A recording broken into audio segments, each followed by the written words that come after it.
बहिणीला त्रास देत असल्याच्या रागातून 19 वर्षीय तरुणाला राग अनावर झाला. त्याने मित्राच्या मदतीने भाऊजीची हत्या केली. ही धक्कादायक घटना पुणे शहरातील बालेवाडी परिसरातील पाटील वस्तीत घडली.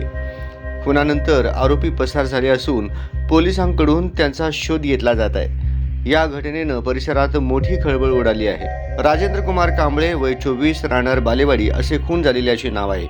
या प्रकरणी चतुशृंगी पोलीस ठाण्यात बाब्या व राहुल रिकामे यांच्यावर गुन्हा दाखल करण्यात आलाय. याबाबत एका 18 वर्षीय तरुणाने तक्रार दिली आहे. मिळालेल्या माहितीनुसार मृत राजेंद्र हा बिगारी काम करत होता. काही महिन्यांपूर्वीच तो पुण्यात आला होता. बालेवाडी येथील पाटील वस्तीत तो भाड्याच्या खोलीत राहत होता. दरम्यान मृत राजेंद्र हा पत्नीला मानसिक त्रास द्यायचा, इतकंच नाही तर तिला मारहाण देखील करायचा. पती सतत मला मारहाण करतो अशी तक्रार बहिणीने आरोपी भावाकडे केली होती.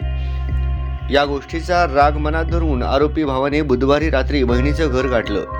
तिथे मित्राच्या मदतीने त्याने भाऊजीला बेदम मारहाण केली. या मारहाणीत राजेंद्र याचा जागीच मृत्यू झाला. दरम्यान हत्येनंतर आरोपींनी घटनास्थळावरून पळ काढला. गुरुवारी पहाटे हा प्रकार उघडकीस येताच पोलिसांनी तातडीने घटनास्थळी धाव घेत राजेंद्रचा मृतदेह ताब्यात घेतला. या प्रकरणी पोलिसांनी आरोपींवर खुनाचा गुन्हा दाखल केला असून त्यांचा शोध सुरू आहे.